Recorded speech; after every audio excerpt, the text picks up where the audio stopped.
संसद में विपक्ष के लगातार हो रहे हमलों के बीच बीजेपी ने संसदीय दल की बैठक बुलाई है। संसद भवन में ये मीटिंग शुरू हो चुकी है।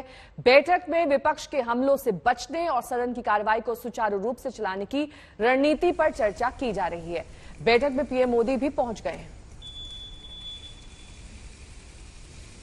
हिमांशु मिश्रा में सहयोगी इस वक्त तमाम जानकारी के साथ जुड़ गए। हिमांशु, जाहिर तौर पर जिस तरीके से संसद की कार्रवाई चल रही है वो चिंता का विषय है। हर दिन संसद स्थगित हो जाती है, ऐसे में मुद्दों पर चर्चा कहीं ना कहीं रुक गई है। इसको कैसे आगे बढ़ाया जाएगा? आज की मीटिंग का ये है मुद्दा।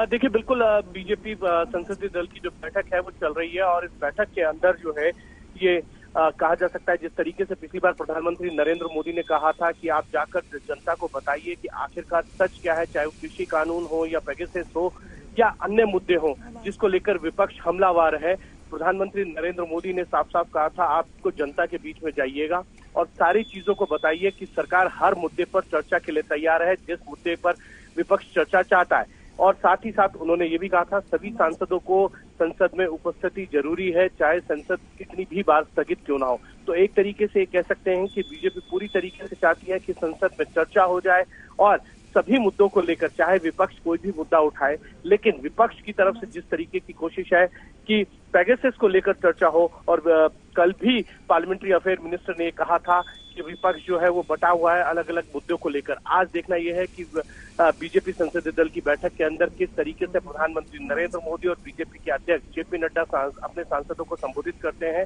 और उन्हें बताते हैं कि देखिए, आपको आने वाले दिनों में संसद के अंदर किस तरीके की रणनीति के तहत जो वो काम करना होगा।